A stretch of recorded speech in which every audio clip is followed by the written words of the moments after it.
There's nothing more dangerous than a woman who settles for you. She may smile, she may stay, but deep down she knows she didn't choose her best option. And that quiet resentment will eventually destroy your peace, your confidence, and quite possibly your future.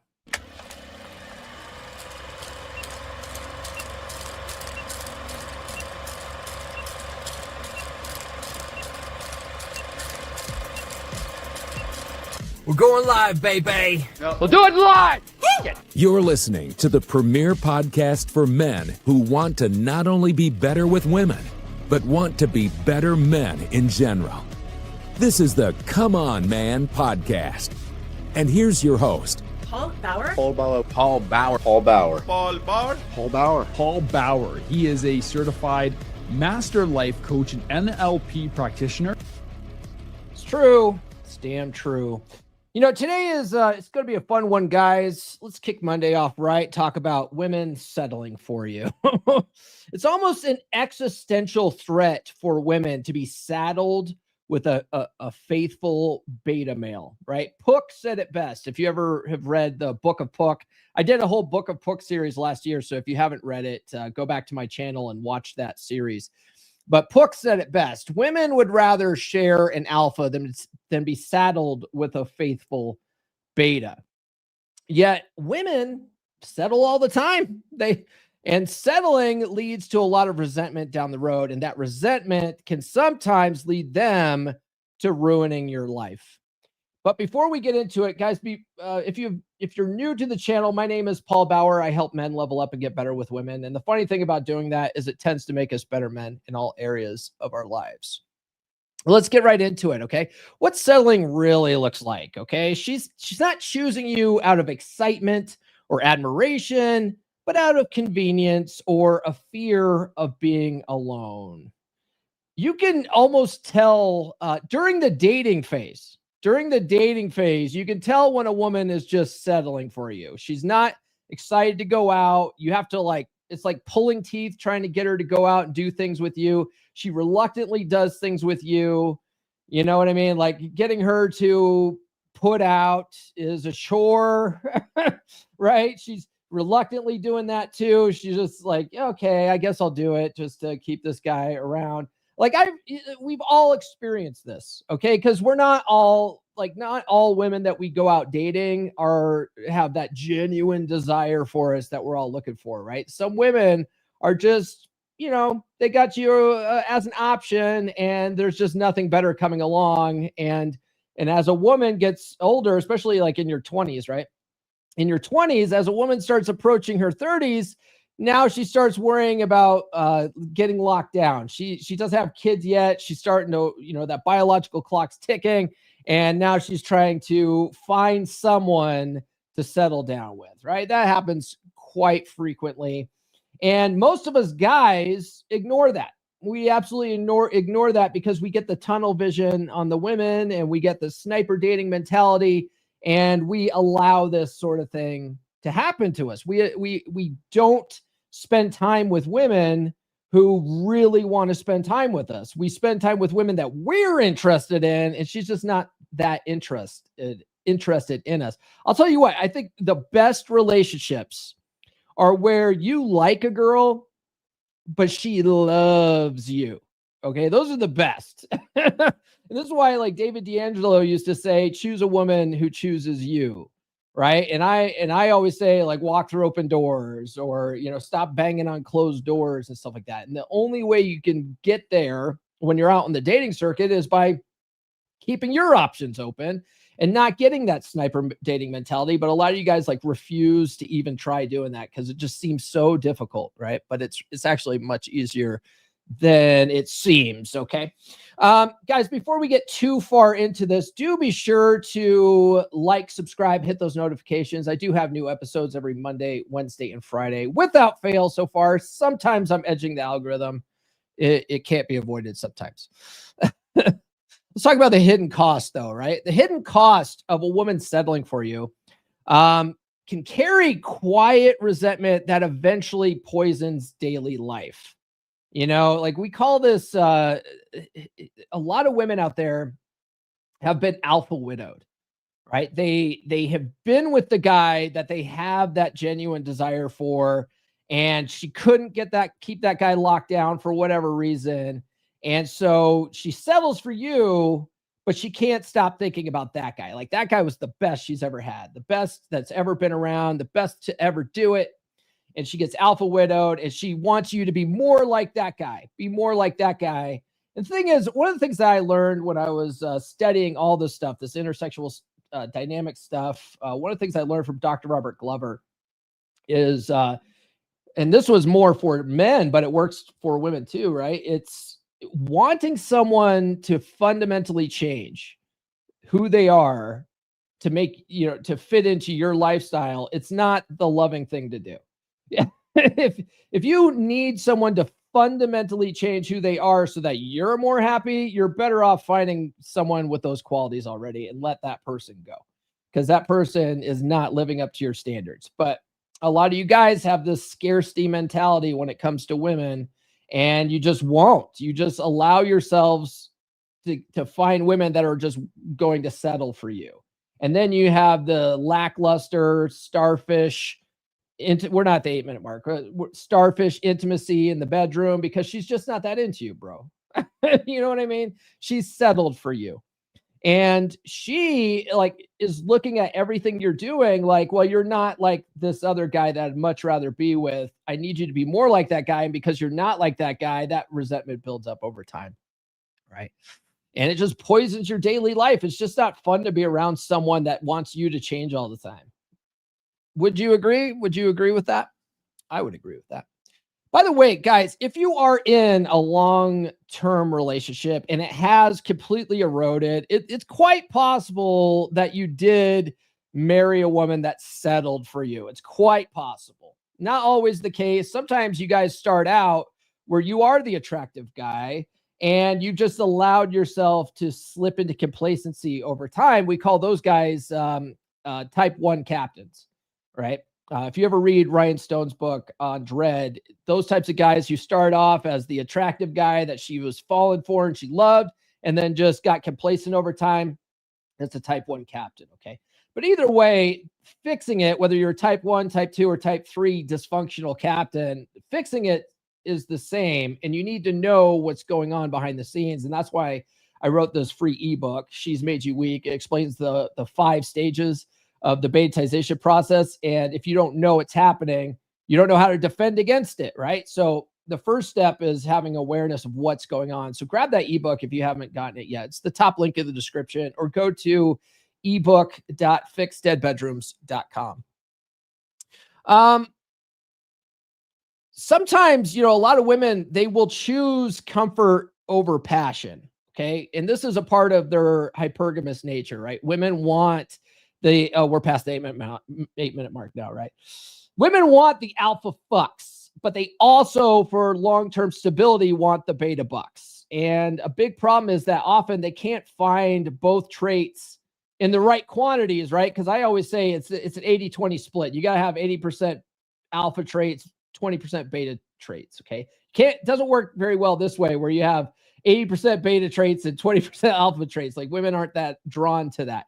But the alpha traits make you sexually attractive. The beta traits give her that comfort, love feeling in a long-term relationship. And oftentimes she can't find that in the same guy. So when she, this is where you see girls who are like, I've had all my fun and, I'm tired of the games. It's because she's had all the fun with the guys that are like 99% alpha traits and have like 0 beta traits, right? And now she's looking for stability. Okay, so now she's looking for a beta provider to settle down with.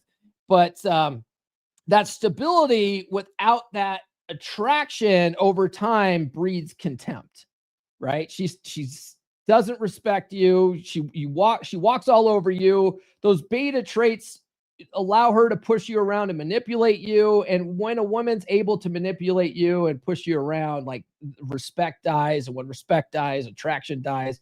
When attraction dies, love dies, right? And it's just this downward spiral, right? But women will do that. They'll choose comfort over passion. And a lot of the times it's because of the time of life they're in. If you ever look at Rollo's timeline, right? Rollo has this timeline of where like women are at their sexual peak and men are at their, their sexual peak, and they're not aligned, right? Men are aligned at their sexual peak much later, like closer to 40 or whatever. And women are at their sexual peak, like closer to like 24, 25. And then once you hit your peak, you start going down, right? But we're just getting started when women hit their sexual peak. And this is why it's, you often see age gap relationships, right? But as a woman's sexual market value is starting to decline and she hasn't had a chance to lock down a guy yet, now she's going to really start looking for more of that stability and be less concerned with that sexual attraction. Okay. And that's where she'll settle for you, right? That's where she's settling for a guy that she doesn't really want to be with, but she can't get anything better. Okay. So she settles, and women hate the idea of settling, but they do it all the time. And then they resent you for it because you're not as good as this other guy, right? It's kind of sad. Have you ever, I want to hear from you guys. Have you ever had the feeling that maybe your wife or your girlfriend settled for you? Okay. Let me know in the chat or the comments. I can tell you this. Okay. And I put my stuff out there. I try to be as transparent as possible. I tell you guys what my failures, I tell you guys my wins. Like none of us in the space, nobody in the space is batting 1,000 all the time. And if anyone says they are, they're full of crap. Okay. I've hung out with arguably one of the best pickup artists in the world, right? Like I've hung out with Troy Francis, Nurse Chick, and I. We were out in England, and we hung out with Troy. And so like I know Troy, and Troy was on Rule Zero with me for a long time. Troy's had problems, right? He's gone out and done pickup artistry, and the chicks aren't receptive to it. You know what I mean? Like, and you don't see that typically when you see like pickup artists doing infield videos. Why? Because they're only going to show you the highlight reel, right? They're only going to show you the times that the pickup worked. They're not going to show you all the chicks that rejected them to get to those wins, right? Guys in the space have had relationships come and go, right? Shit happens. But I'll tell you this, when I was first doing the podcast, when I first started out, I was just getting started with the stuff. I was still really studying the stuff and still learning when I first started the podcast. And I had on a couple of the early episodes, a gal I was dating was actually on the show. And this is before, Ryan Stone taught me that it never helps having your girl out there, because half the internet is going to masturbate to her and the other half is going to call her a mid, right? It does no good having your girl's face out there on the internet. It's one of the reasons why I keep Nurse Chick anonymous. Plus, she's a professional. She's a nurse. I don't need the blowback of the red pill space to get back to her and her get canceled because of my shenanigans, right? So, but early in the days, I didn't know that. And I had Marine Corps chick on the show. And so if you guys go back to the archives and look for episodes with Marine Corps chick, you can see who she was and what she was doing. She totally was settling for me. I could tell, after like we only dated 3 months, right? And that after that second month, I could just really tell that she wasn't that into me that much. And that's why I broke up with her, because I don't want to be with someone that doesn't want to be with me. And it's not fair to them either. You know what I mean? Like it's like trying to fit a square peg in a round hole. It's just not a good idea. And this is why you want to keep your options open when you're dating and not be so quick to settle down with people. And that was one of the learning experiences I had in this journey of spinning plates, because I was spinning plates. In fact, when I first met her, I was going out on dates with this hairstylist chick at the same time. And it's just that in the early stages there, Marine Corps chick was showing more investment and interest in me than the hairstylist was. So I was like, okay, let me go all in on the Marine Corps chick. And I learned since then that you don't even want to rush that. You know what I mean? You want to date someone for a while before you decide to let them lock you down. You certainly don't want to do it before you've had the 8th or 9th date with them. right? That's sort of the timeline that it works out. If she's pushing for a relationship before the 8th or 9th date, it's way too soon. Our Marine Corps chick didn't do that though. Marine Corps chick, it was like clockwork. It was like probably the 8th or 9th date where she was like, "Where's this going?" That conversation. But she was settling, and she was really one of the big problems with that relationship. And it's, this isn't a reflection on her; it's totally a reflection on me. Is that she was in her early 30s and she wanted to be a mom. She hadn't had kids yet. She was looking to be a mom, that epiphany phase type stuff. And I already have my kids and I had a vasectomy. So it was never going to happen anyway. And so we were both wasting each other's time anyway. So it was pretty good that we ended up cutting that off soon, but she was totally settling for me, So, and that's just one of those things where you only detect this when you're spinning plates, because there's some women are going to be look at you like someone to settle with, and then other chicks are going to be really into you, right? And the chicks that are really into you are just going to be fucking obvious. Everything's going to be easier with them, right? It's a much better experience. Let's look at the reality of being a chick's plan B, right? If she thinks she missed out on someone she truly wanted, you often become a placeholder until something better comes along, right? That's the reality.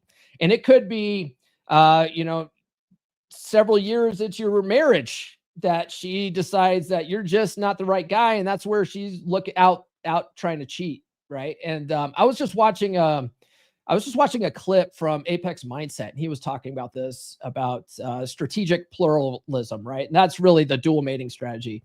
It's a fancy word for dual mating strategy, the alpha fucks, beta bucks. And what he was saying was, most often, if a chick has settled with a beta guy, she is going to keep that relationship in place to make sure she has her provisioning.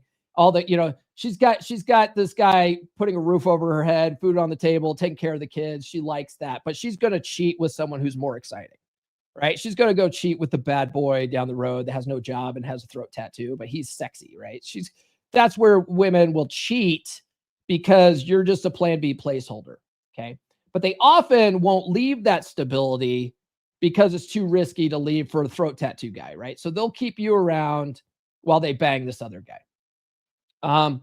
Where the mate switching hypothesis comes in is where she's banging the throat tattoo guy, but she wants more stability.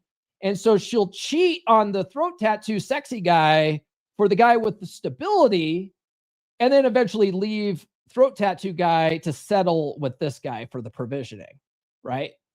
That's where the mate switching often comes in, according to Paul Benjamin's thing, right? It happens in there's lots of different nuance to this. There's lots of different scenarios where it plays out. But one big thing to notice is that the idea of the mate switching hypothesis is for a while, the evolutionary psychology community was really pushing that as women's primary sexual strategy. And the thing that like Rollo was arguing against was that it's still hypergamy that's the motivating factor for that. So it's still the dual mating strategy hypothesis that's the driver for whatever happens after the fact, right? So the mate switching just happens to be a byproduct of the dual mating strategy, right? So anyway, it's fascinating stuff. Doesn't really matter. Who fucking cares, right? Like she's either cheating on you or she's not, okay?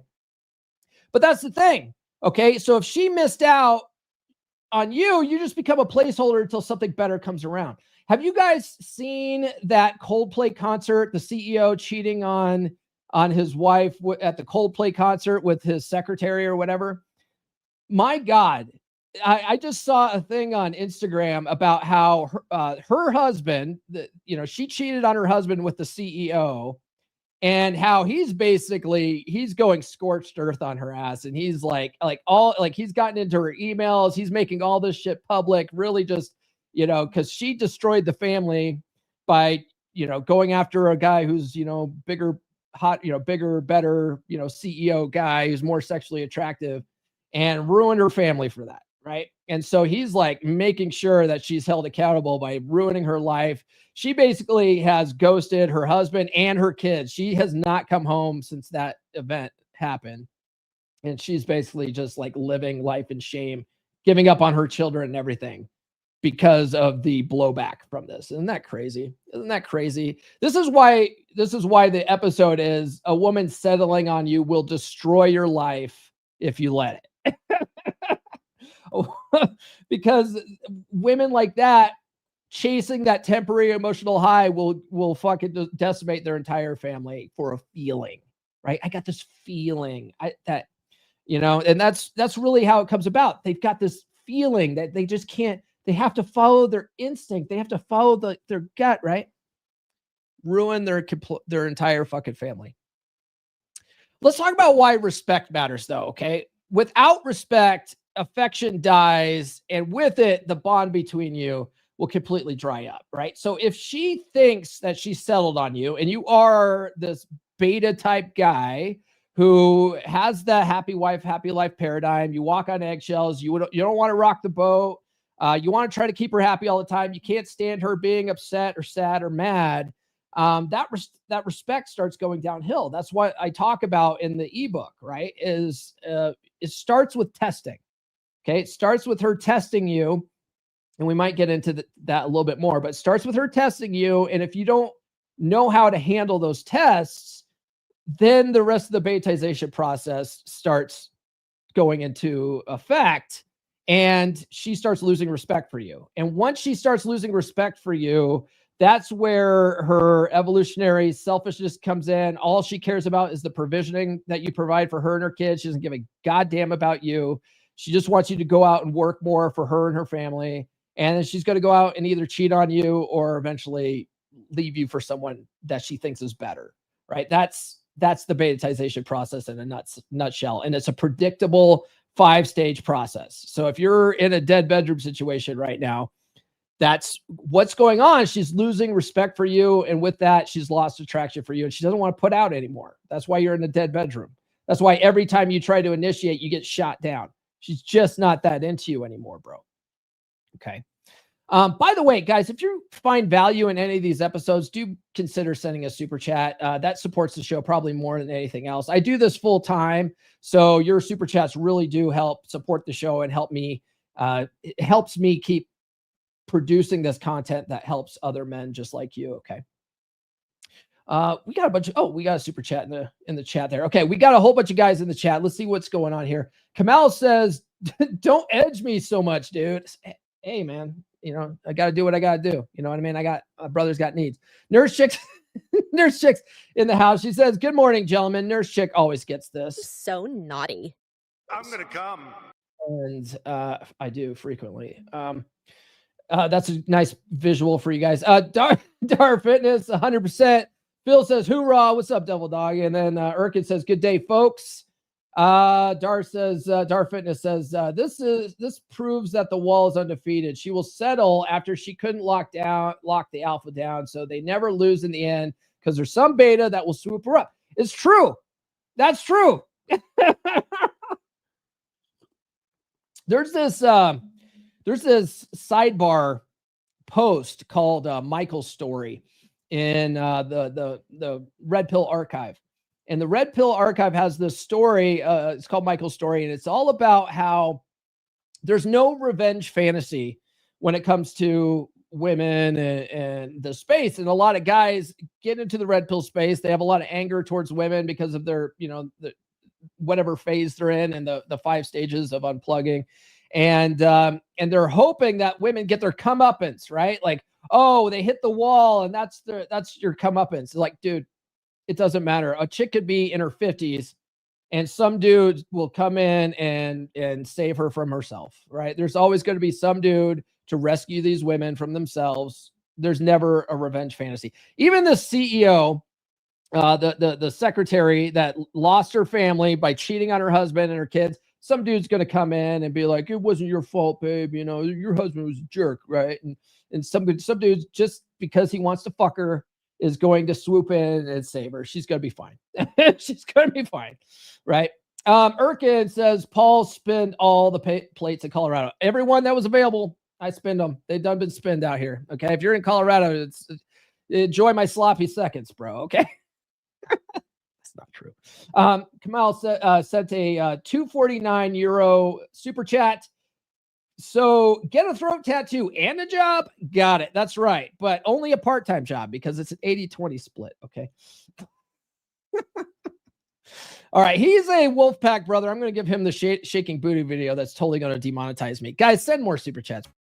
And demonetized. All right. Now I'm getting in the habit of every time I play those, in my show notes, I write down the timestamp, so it makes it easier for me to find and cut out later for the replay, so I don't get demonetized. All right. That's why lives are more fun, guys. Tune in live. All right. 10 a.m. Eastern time, Monday, Wednesday, Friday. Where are we at here? We did super chats. Okay, so let's talk about some signs of transactional affection.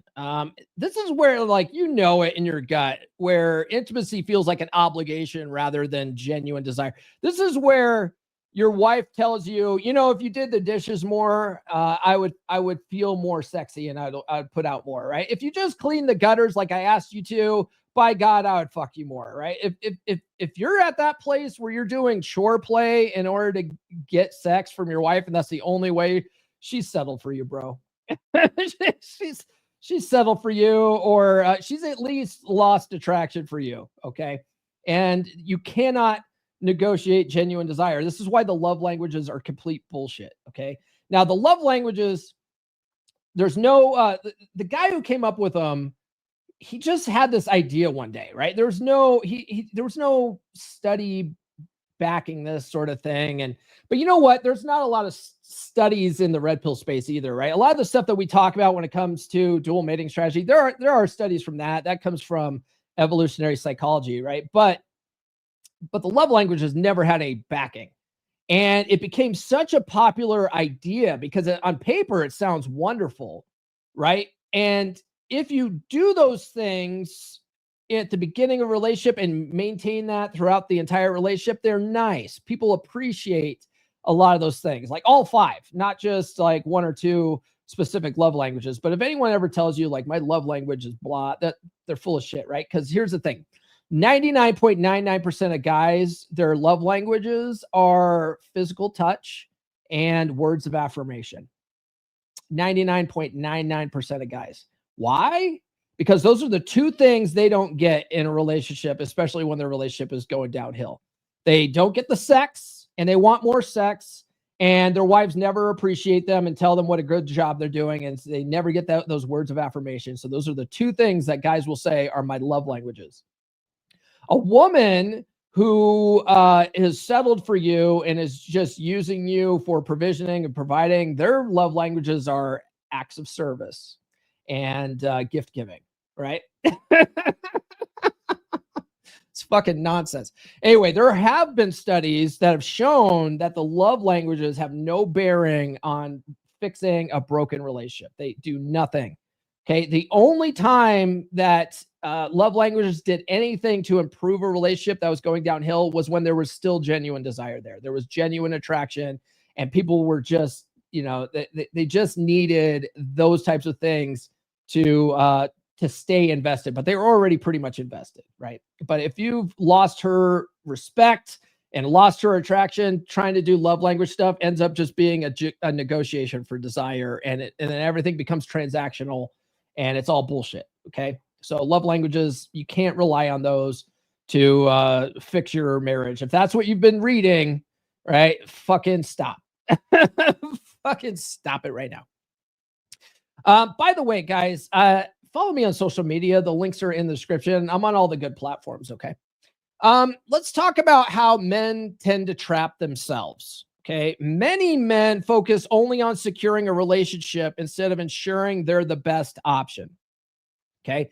And this is where plate theory comes in. And a lot of you guys don't do that. A lot of you guys, Dr. Robert Glover refers to you guys as bad daters. Rollo refers to you as average frustrated chumps. Okay. But most guys, a vast majority of guys on the dating circuit suck at dating. They have no game, and they are just go all in on the first girl that's somewhat nice to them. Okay. And so they allow themselves to be settled for. Okay. And then they end up putting this girl on a pedestal because she was the first girl that was nice to them. And she's just like, oh God, this guy treats me like an absolute celebrity. I guess I'll keep him around. And I'm not getting any younger. I might as well. Right. It's funny when I talk to my mom about her and my dad getting married, because my mom and my dad got married when my dad was 29 and my mom was 28. Right. And my mom, the way she explains it, and this is before I was red pilled, but I can remember her saying this. She was like, well, both of us weren't getting any younger. Okay. If your if your wife married you because she's not getting any younger, there's your sign, bro. Like she's settling for you. Okay. But most guys trap themselves because they're not dating multiple women to see who really does have that genuine desire and that genuine interest in them. Okay. When it finally clicked for me to stop trying to make relationships happen and really let women be the ones to try to lock you down, you find that the ones that are really trying to lock you down are more likely to have that genuine desire for you. More likely. Okay. But even still, if a girl is trying to lock you down and put a label on the relationship, and you can tell that just getting her out on dates is still like pulling teeth and she cancels on you frequently, like don't allow yourself to get into a relationship with a chick like that. Just tell her, no, I like how things are. Okay. But most guys, you're so quick to get into a relationship and get off that dating circuit because the dating circuit is painful. And instead of letting the cream rise to the top. And I was that guy. Okay. And I'm not shitting on you guys. I had to learn this the hard way several times. Okay. But if you ever hear my Batman origin story, and if you ever listen to me on other people's podcasts, I almost always tell the Batman origin story. When I got divorced, that first year I floundered on the dating circuit. I struggled. I had a hard time on the dating circuit. And so I rushed into a relationship with Red Pill chick. And I probably shouldn't have been in that relationship. Right. But I was in that relationship for 4.5 years until that ended. And it was the second time on the dating circuit that I really figured out that it was me that needed to do the work, that I was the common denominator. Right. And a part of that was I was the guy that was always trying to lock women down. I was always the guy pushing for a relationship and trying to put a label on it and stuff. And I was doing it really soon because I didn't like dating. I hated the dating circuit. I wanted to get off the dating circuit as quick as possible. I wanted to get back to my life of being in a relationship so I could get back to some kind of normalcy. Okay. And most of you guys are doing that. Most of you guys are doing that. We're going to talk about that more on Wednesday, but because Wednesday is more of a dating podcast type day. Today, on Mondays, I like to talk more about long-term relationships. Okay. But you'll see a lot of these patterns when you go back and study dating. You'll see like where you went wrong, problems that you could have avoided, and all this kind of stuff. Okay. But men tend to trap themselves. And then let's talk about dead marriages and resentment. Okay. So settling often leads to cold bedrooms, endless arguments, and legal battles that devastate men. Okay. So she settled for you. And over time, maybe you guys did have kids because she always wanted kids. She couldn't have it with the guy she wanted, the alpha guy, or maybe she did have him with the alpha guy and she just didn't tell you about it. And now you're raising some other kids, right? There's a lot of paternity fraud out there. You never can tell, right? I had a dead bedroom client near the end of last year. And he didn't tell me this until, God, we were almost done with the program. And he was in the full 3-month program. And he was telling me that one of his sons, he's not quite sure if it's really his son or not, and that's a tough place to be, right? I couldn't even imagine that. If you look at my kids look exactly like me. There's no doubt in my mind that these kids are my kids, right? But to have that inkling, that gut instinct, that one of your kids, not all of his kids, There was one specific kid.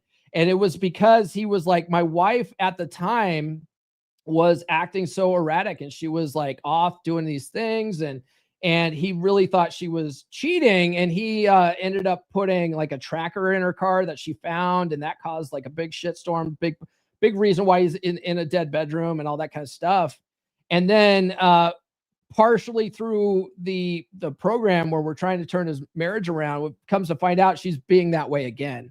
You know, she's going off to coworkers' parties on a Saturday when and he's not invited. Like he's like, I'm not invited. She's like, oh yeah, no one's bringing their significant others and stuff. And he's like, that's fucking weird, right? Because people do that. People, like, if you're invited to a party with a coworker, you typically bring your plus one, and no one's doing that. No one's doing that. That's fucking weird, right? And then she turned her tracking system off, and then like went out of state one day. And he's like, what? Where the fuck? You know, you were heading out of state, and then your tracker went off. Like, what happened? You know, oh, I was going to do this thing, this training thing. It's like that kind of stuff is like, oh, bro, she's probably cheating on you, man, right? But that's what happens when she settled on you, and you're in this cold dead bedroom thing. You're in endless arguments. She, like, women they settled for you, and they're still going to go off and do their own thing, you know, and cheat on you and leave you and whatever. And you'll end up, when you get to the divorce court thing, being absolutely devastated because the family court system doesn't favor men at all. Right. And so now she went off, she had a bunch of bad behavior. Now all the states are no fault states. Right. There's a few states that if you can prove that she cheated, you know, like if you hire a private investigator, that's going to cost you thousands of dollars. Right. You hire a private investigator, then you can prove to the court that she, you know, wasn't faithful or whatever. Then you can get out of alimony in some of those states. But a state like Colorado, no fault state. She can go off and have the worst possible behavior, cheat on you with like 5 different dudes, absolutely decimate your family. And guess what? You still have to pay her alimony because there's a fucking alimony formula, right? It's just not good to let yourself be settled for. But some of you guys didn't get that memo, and now you're in a dead bedroom situation, and with a girl that you let settle for you, okay? Or, you know, she settled. Yeah, she settled for you.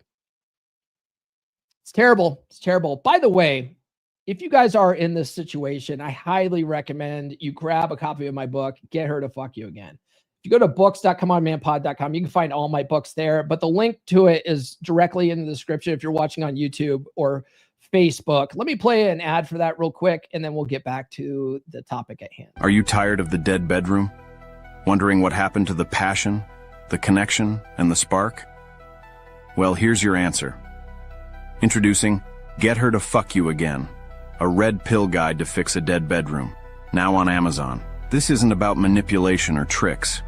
It's about real strategies that work. If your wife has stopped being intimate with you, it's not because the love is gone. It's because the attraction is gone. And that's fixable. This book will teach you the skills to lead your marriage, rebuild your confidence, and become the man she can't stop thinking about. 3 reasons to get this book. 1.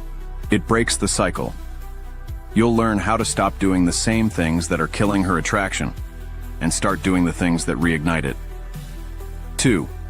It's practical and proven. With clear, actionable steps, you'll build yourself into the man you were always meant to be. 3. It works for men like you.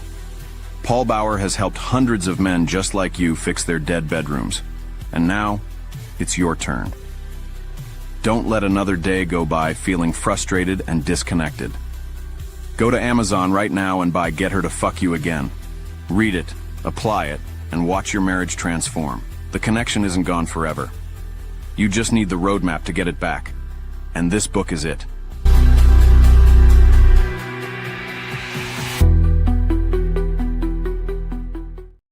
Indeed. Handsome Pete says, yeah, after reading 3% Man, he's talking about Corey Wayne's book, How to Be a 3% Man. After reading 3% Man, I could go back and see where I went wrong in past relationships. It puts your mind at ease once you understand why everything went the way it did. I agree. Every time I've read How to Be a 3% Man, I've read it like 25 times now. Corey Wayne always starts the book off with like, has this ever happened to you? Has a woman ever done this? Have you ever been confused by this? And every time I just sit there and go, yep.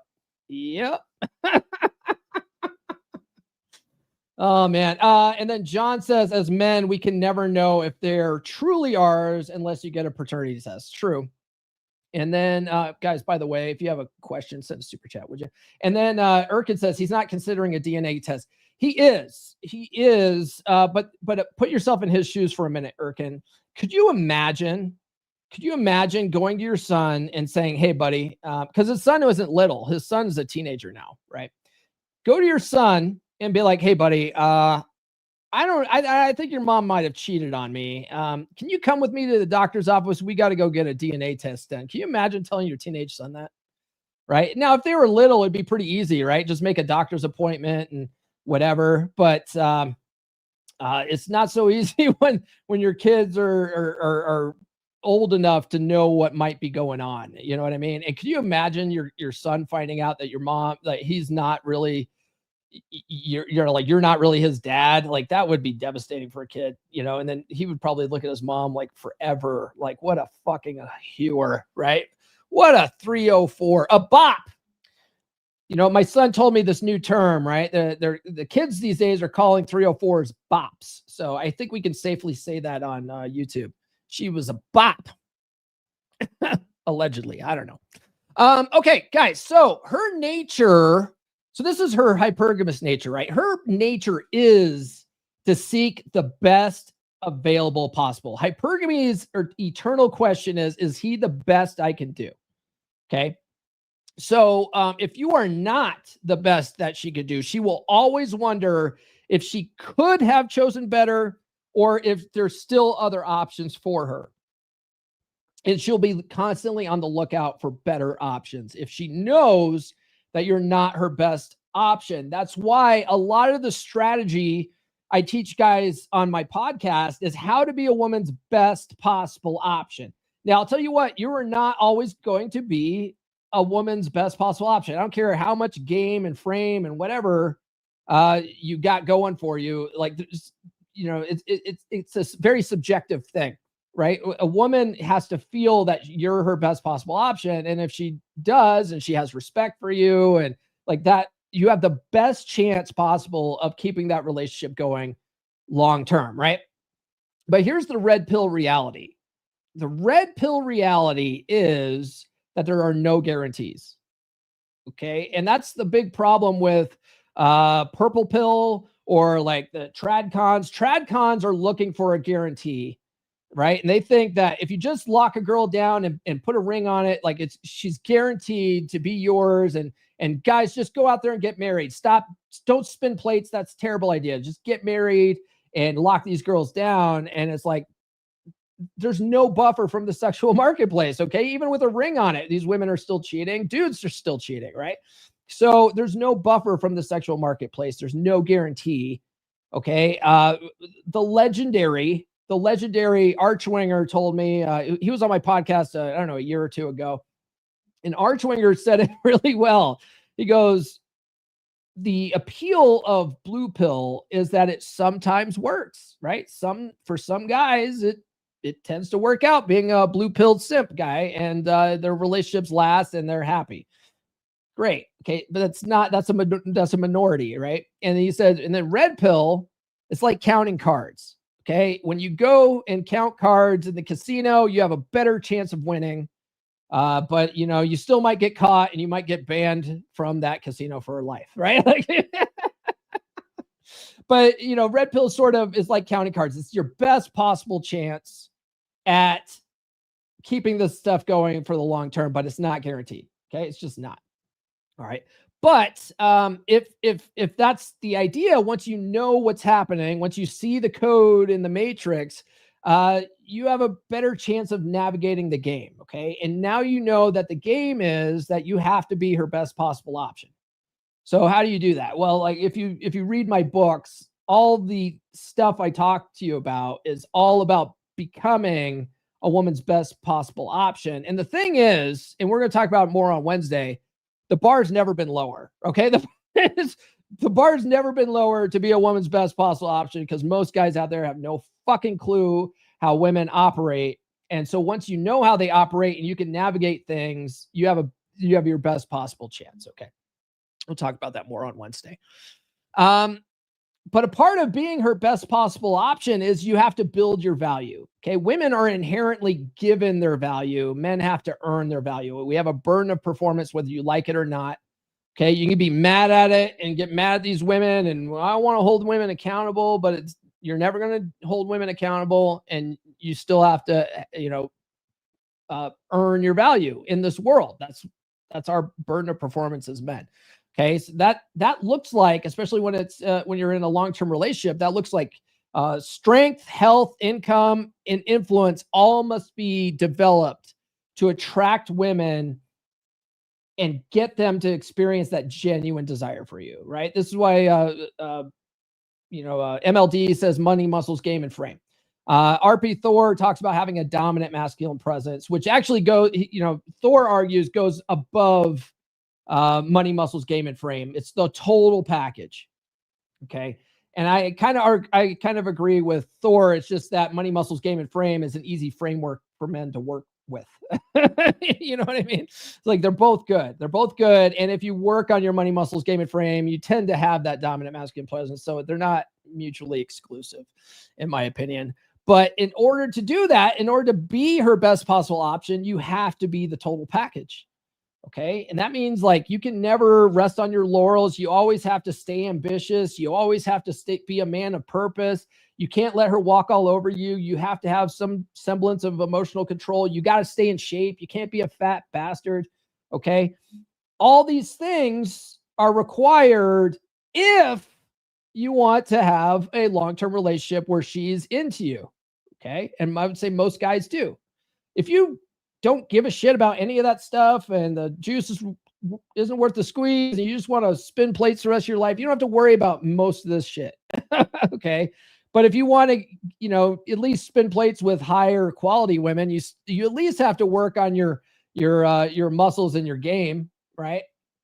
You still have to work on those things to attract better women, unless you're just, no, I'm cool just dating, just spinning plates with fat bar hogs out there, and you just really have zero standards, and you don't have to do any of this shit, right? It's amazing. You can just go rent a hooker or something. But yeah, if you want a long-term relationship with a chick that's like just into you and she just wants to jump your bones all the time, you got to work on this stuff. John Egan sent a $20 super chat. Finally finished reading Nurse Chick's book. Highly recommend it. Oh, by the way, yeah, Nurse Chick's book is this one. Belly's Full, Balls Empty, by the way. It's for women. It's supposed to be a relationship book for women. But I think everyone that's bought it so far has been a man. It's kind of funny. But $20 super chat gets the shaking titty video. Let me give him that one in his life. Oh my God. How many times have you seen that where I've seen my 3% brothers doing this shit, right? Like, and these are the guys that are supposed to be 3% men. Okay. These are guys that have studied a lot of the same shit I've studied, and they're still doing this simpy shit. Right. And you'll see these guys talking about how she's my best friend and I'm so lucky to be with her. And they'll put her picture on social media and like he's hugging her and he's leaning in and all this kind of shit. Right. And then you go and look at her profile. She's not posting any of that stuff. Oh, I'm so lucky to have this man in my life. Oh my God, what a rock. Oh my God, I love this man so much. You don't see a lot of women doing that. You see a lot of dudes posting that kind of shit. Sad. By the way, some of the guys here, Kamal, Brother John here. Let's see who else is in here. Dar Fitness. Let's see here. Ray's in the house. All these guys are my Wolfpack brothers. Okay. They've all joined the Wolfpack. Why haven't you joined the Wolfpack? Okay. This is peer pressure time. All right. Everybody else in the chat's joined the Wolfpack. Why the fuck haven't you joined it yet? All right. When are you going to be ready to run with the Wolves, brother? Bear Club? Not anymore.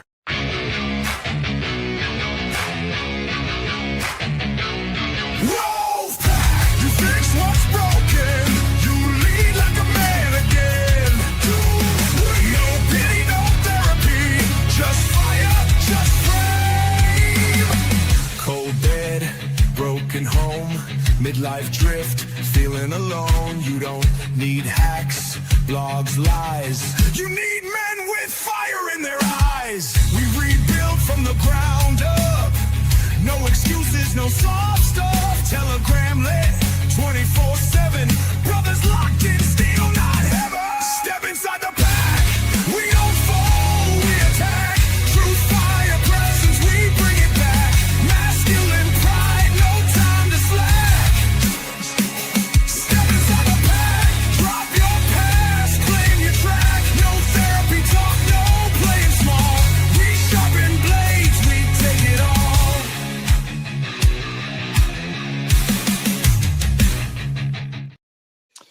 By the way, guys, the link to join Wolfpack's in the description too. Let's see. Erkin says women are so irresponsible and inconsiderate that even the books for them are read by men. You know, it's funny. I'm having John Gray, the legendary John Gray, the guy who wrote Men Are From Mars, Women Are From Venus. He's booked to be on the show later this month. We're going to do an interview. He reached out to me on Instagram, which was really cool. But my mom, when I reached out to my mom, because my mom bought his book back in the 90s. And so I asked my mom, or I told my mom about John Gray coming on the show. And she goes, oh, yeah, I remember buying that book because I thought it would help our marriage. And I go, well, did it help? And she goes, well, we're still together. And then she goes, but your dad wouldn't read it. It probably would have done better, but your dad refused to read it. So it's like, Mom, why don't you fucking read the book? Right? Like she bought the book so that he would read it. Right? Even guys have to read those books. I don't know. All right, where are we at here? Let's see.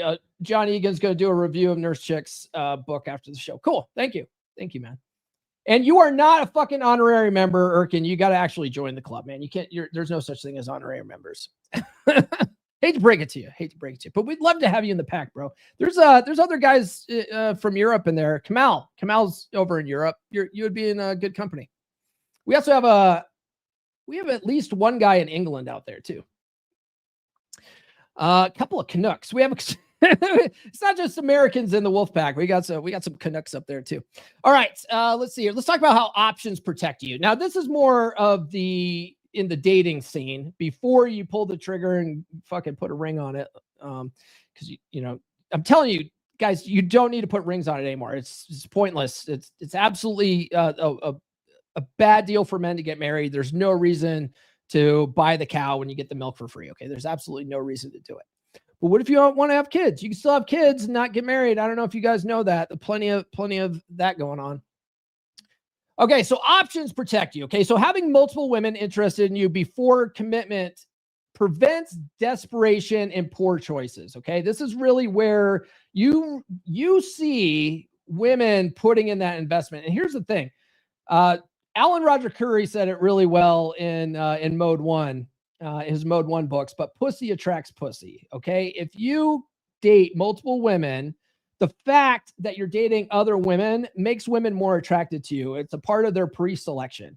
They like men who other women like, because to them, if other women like you, that must mean that you're a good pick, okay? So when you're out dating, before you get to a place where you're spinning plates, you have to act as if you're spinning plates. And that means when chicks ask you, hey, so are you seeing anyone else? It's not a trick question. Okay. And you don't lie to these women, but you don't necessarily have to tell them the truth either. Okay. Because if you tell a woman, no, I'm not seeing anyone right now, you're the first girl I got on a date with, that tells her you're a loser, that other women don't like you. It basically says you don't fuck and you can't attract pussy. That's really subconsciously how women interpret that. They don't interpret it as a good thing. Like a lot of you guys are like, oh, I'm reassuring her that I'm not seeing anyone else. I want her to know I'm loyal. Bro, she hasn't earned your loyalty yet. You're just dating. Okay. Okay. If you guys decide to be exclusive, that's when you stop seeing other women. Okay. But until then, keep your options open and just tell her like, hey, I always have room for one more. Right. Or I'm just seeing what's available out there right now. Like I'm just trying to keep things casual, see what's available out there. On my dating profile, which if you guys ever take my dating course, if you go to dates.comeonmanpod.com for the dating course, I talk about it in there. But on my dating profile, I would say that I'm just out here seeing what's available, looking for the right woman to join my lifestyle. Okay. Now, what that says out the gate is I'm not trying to lock you down. I'm not trying to get locked down, but I am looking for a woman to join my lifestyle. So I'm setting up the frame that whoever is going to date me is joining my lifestyle. Okay. There's some subconscious shit in there. Okay. But I found that worked great because a lot of guys are trying to lock women down. And even though women might say they want a guy to lock them down, they might say they want to be in a relationship, just the fact that a guy is trying to get himself locked down gives women the ick. All right. Like that really comes across as needy behavior. It comes across that you can't get any other women and that you're just trying to get off the dating circuit as fast as possible. And they are turned off by that.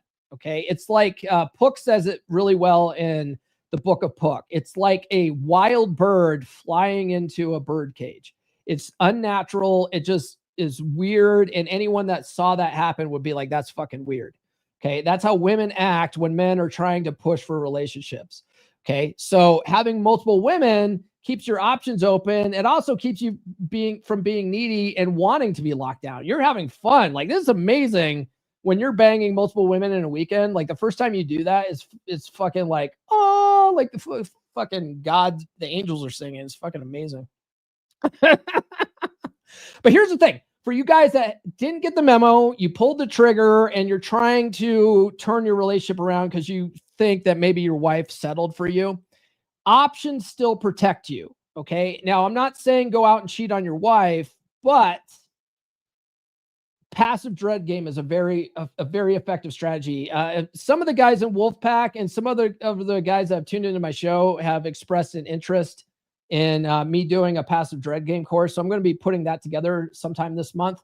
But so that course will be really helpful to help you guys navigate this, right? But passive dread is where you are perceived by your wife as other women liking you, right? So you go out, you're a social guy, you talk to everyone you meet, you talk to the lady at Starbucks and the lady at Starbucks laughs at your jokes, you know, because you're being a funny guy. Your wife is really noticing other women's reactions towards you, probably more than you even notice. And when she starts seeing that other women like you, that kicks in that pre-selection. The same thing that made you attractive when you were spinning plates is the same thing that will keep you attractive in a long-term relationship. So if your woman sees that other women are hitting on you, they're laughing at your jokes, they're giving you the eyes, they're, you know, preening their hair when you're around, they see this shit. And that makes them go, oh shit, you know, I'm with this guy. I better keep him, right? I better lock him down. Okay, I better keep him locked down. I better show him some appreciation. I better start putting out again, right? That's why Dread Game works to turn marriages around. It does way better than fucking marriage counseling. I'll tell you that for free. How to read the signs. Okay, so I have this written down here, and this is a bad sign. I have it highlighted. Well, I'm going to read these to you, and then we'll go back through them, okay? If she hesitates to commit, it's a sign that she's settling. Okay. If she hesitates to commit, if she's constantly comparing you to other dudes, that's a sign that she's probably settled for you. If she treats intimacy like it's a duty, like it's a chore, because she doesn't want to fuck you, right? And she's just doing it out of obligation, that's a sign that she's settling. All those are signs. Okay. Now let's go back through these. If she hesitates to commit, this goes back to a wild bird flying into the fucking cage. Okay. If you're out dating and you're the one that's trying to push for commitment, that's unnatural to women. Okay. It's unnatural to women. And if you look at it from an evolutionary psychology perspective, women's sexual strategy is to consolidate on their best possible option. Okay. So that means they found a guy that they think they can't get any better. Let me lock him down. Okay. That's their sexual strategy, is to lock you down. Men's sexual strategy, if you look at it from an evolutionary psychology perspective, is polygamy. It's to unlimited access to unlimited pussy with unlimited options. Okay. If we could, and most of you guys just can't, otherwise you would. A lot of you guys also have a lot of self-control, so you don't. If there was no stigma to it and no one cared, you would try to fuck every chick out there. Okay. And so you wanting to give up your options of fucking every chick out there and trying to lock her down it gives her the ick, because it goes against your own evolutionary strategy that has been programmed into us. Okay. So if you're trying to get women to commit all the fucking time and you're always in the friend zone, that's why. Stop. Okay. Let them lock you down. Otherwise, your only job is to test for interest, test their ability to follow your lead, facilitate fun, and fuck. There's only 5 things you need to be doing. Okay. And locking them down is not one of them. So stop that shit. And if you're the one pushing them to lock down and then they reluctantly agree, they're settling for you. You feel me, dog? All right. Otherwise, yeah, comparing you to others. A lot of times women will do this as a shit test. Okay. Like if they think that you're getting complacent, they might tell you that, hey, this other guy was hitting on me the other day or whatever, or this guy does this and this. Why can't you be more like that guy? Right. A lot of that is a shit test. It's pretty toxic fucking shit test. Right. If you're dating a girl and she does shit like that, I would reconsider that relationship. If you're in a marriage and she's doing that, it's not so easy, is it? But just treat it like a shit test, like you would any other shit test, right? Agree and amplify, act indifferent or whatever. Corey Wayne talks about this. He has a story about it in How to Be a 3% Man, where, he talks about a girl that was always talking about other guys to him. And he said that relationship didn't work out, but he also talks about this guy who his wife had a very erotic dream about another man. And she told her boyfriend about it. And the boyfriend, instead of getting mad at her for having a dream, because one, it's a dream, like you can't control what you're dreaming about typically. So what he said was, he did it very calm and cool. And he goes, why don't you show me what you did in your dream? Right. And that was a great way to handle that shit test, because it showed her that he's unfazed by that kind of thing. And she ended up banging his brains out. Right. I don't know. That's kind of a red flag though, if she's comparing you to other dudes. Okay. I'll tell you that right now. Let's see here. What do we see? So dread game is more or less competition anxiety. Yep. More or less. Yeah. You really want to get her into her competition anxiety. Absolutely. Yeah. Cause the big thing is like, once women feel like they don't have to compete anymore, they stop competing. They stop investing, right? You want them to always invest, don't you? I missed the best football game so far because I had a platinum blonde who wouldn't let me watch the game in the best way possible. What's the best way possible? Is that having sex? What's the best way possible? Live? I don't know. Like what? I don't know. Explain that to me. By the way, guys, if you ever have a question and you want me to answer it on a video, I've been doing those on Tuesdays. Man, the episodes I did last week on Tuesday, the sponsored videos, they did some numbers, man, especially the Sadia Khan one. I can't believe someone they paid me to give my reaction to Sadia Khan. But hey, whatever. If that's what you want, if that's the kind of entertainment you want for my channel and you don't just want actionable information, by God, sponsor a video. Go to video.comeonmanpod.com. I put those out on Tuesday. I've got a good one for you guys tomorrow. It's a guy who has just started reading Get Her to Fuck You Again, and his wife's not responding the way he hopes. It's like, so you just started reading it, so you haven't finished it yet, and you haven't done the work, and you're expecting all these results in just a couple of weeks. We'll talk about that tomorrow. All right. You want to become undeniable. Okay. So your life should be so compelling that her choice of you feels like an upgrade, not a compromise. Okay. So if we go back to fixing your dead bedroom situation, and you are married already, you already pulled the trigger, it's too late. You can't go back and spin all those plates and not feel bad about it. Right. Because you could cheat on your wife and go spin plates. I mean, if you wanted to, that's an option. You might blow up your marriage and your family doing that. I don't know if that's the smartest thing possible, but let's say you don't want to go do that. You already pulled the trigger. You want to turn things around. You have to become undeniably her best possible option. Okay. And how do you do that? You work on your dominant masculine presence, your money, muscles, game, and frame. You become the attractive guy that she starts looking at you like, wait a second, where'd did this guy come from? Like my husband's been a schlub this whole time, and all of a sudden he's a fucking sexy Adonis bench pressing 250. Like I don't know. I was looking at Jason in accounting, but Jason in accounting can't bench press 250. I think my husband might be my best possible option. Right? That's how you turn things around in your marriage. You want to evoke that genuine desire out of her. Okay. It's much better if you start a relationship out with that genuine desire. Cause I was talking to Rollo about this. This was back when we were both still on Rule Zero together. And he was talking about, or what was it? I put out a video about maintenance sex. There was a female marriage therapist that was talking about the importance of maintenance sex and women putting out just to keep the relationship going, not because she genuinely wanted to bang her husband's brain out, but just to, keep maintenance going because your husband needs it, transactional, right? And so I shared that with the Rule Zero crew, and that was really kind of handy because the Rule Zero crew would like retweet your shit and stuff, right? Well, anyway, Rollo goes, well, hear me out. How about you start a relationship with genuine desire?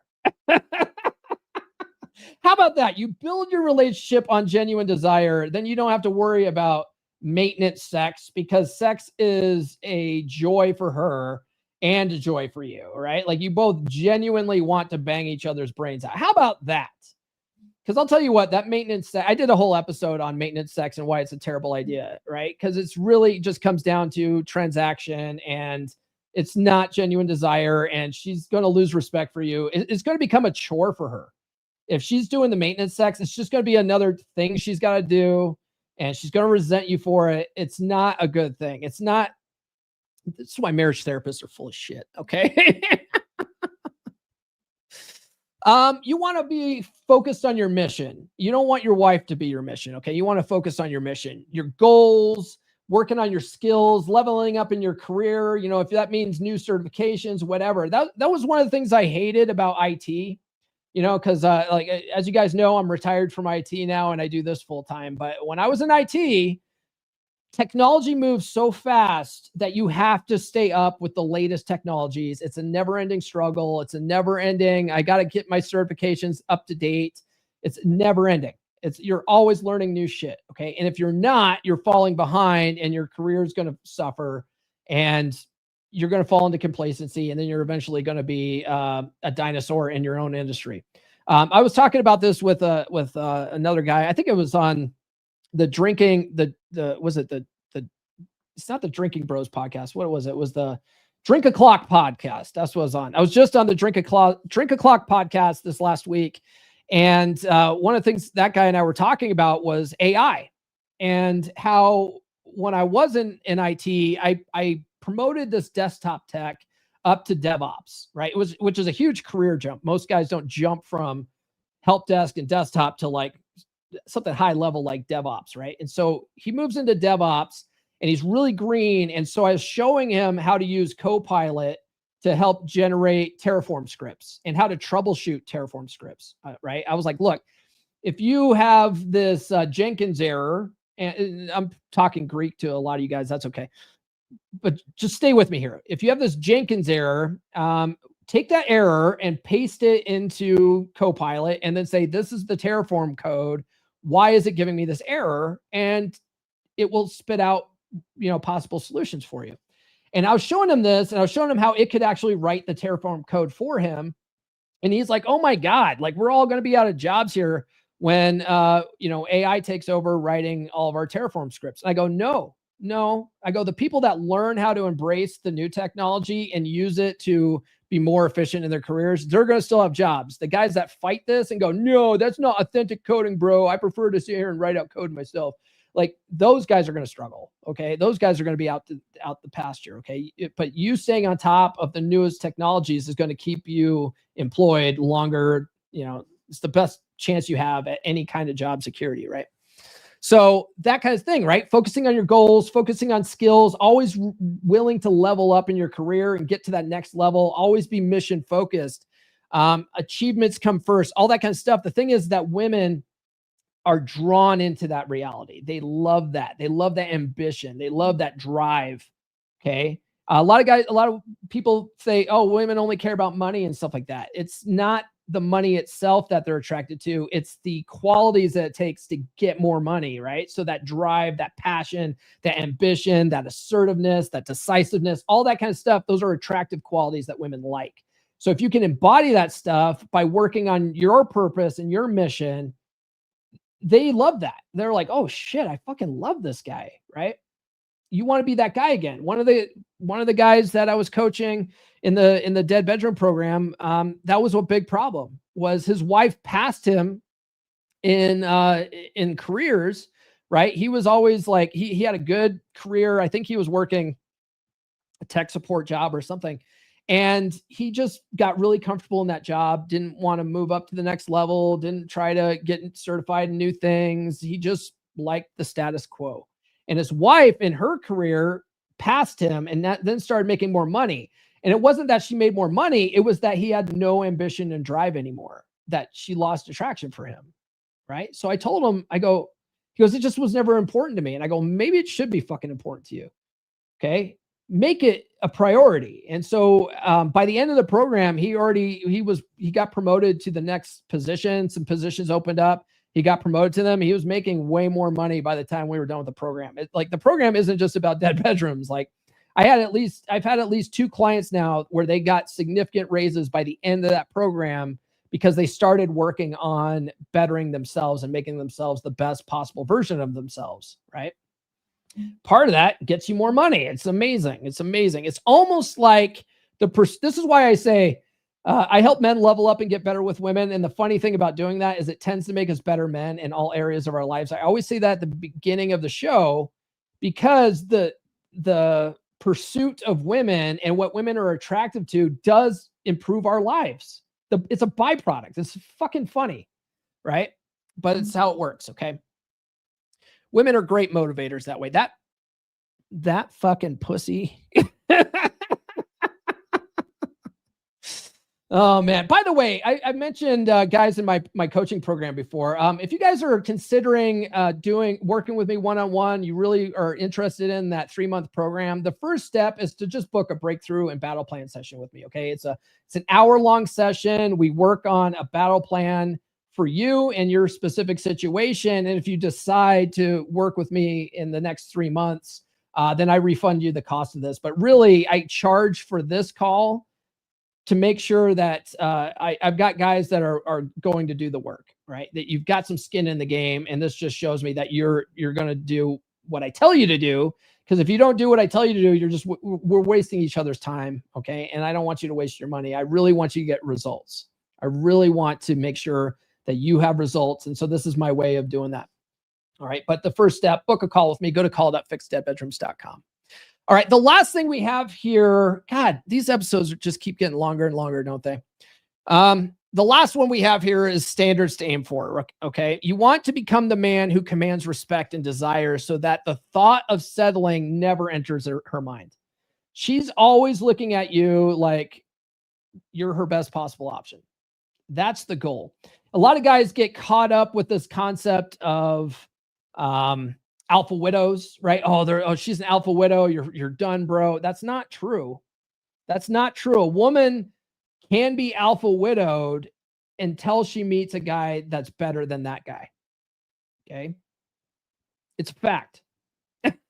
It's a fact. We did a whole Rule 0 episode on alpha widows back when Rollo was still on. And I specifically wanted his take on that because Rollo is an authority in this field. He's probably done more work in the red pill space than most other people, right? He often calls himself the research and development branch of the red pill, right? And because a lot of his stuff, a lot of people use his stuff, me included, because I've learned so much from Rollo, right? And so I say, hey, Rollo, is it true that you can out alpha a previous alpha where a chick is alpha widowed? He's like, absolutely. Yeah, absolutely. Right. But a lot of people don't focus on that. They like to focus on the negative. They're like, oh, if she's alpha widowed, you're done, bro. Like, no, you just have to be her best possible option. And she'll stop thinking about that guy. She looks at you and now she's alpha widowed on you. Okay. That would be the ideal situation, right? All right, guys, that's all we got for this episode. That's all we got for this episode, guys. Tune in tomorrow. I have a fun sponsored email for you about a man who grabbed my book, Get Her to Fuck You Again. He's got the book, but his wife isn't responding the way he hoped. If you're in a similar situation, be sure to tune into that episode, okay? Tune into the podcast on Wednesday because we're going to be talking about the rise of beta males and the rapid growth of self-proclaimed incels and why the bar has never been lower to stand out in the sexual marketplace. Okay. If you're frustrated with dating, definitely tune into that episode. You guys are going to get a lot of value out of that. I'm going to put you on game, baby. I'm going to put you on game. By the way, guys, smash and like is alpha. All right. That's all we got, guys. Do be sure to like, subscribe, hit those notifications. I do have new episodes every Monday, Wednesday, and Friday. Other than that, we will see you tomorrow for the sponsored video. This has been the Come On Man podcast. Now, go out and get it.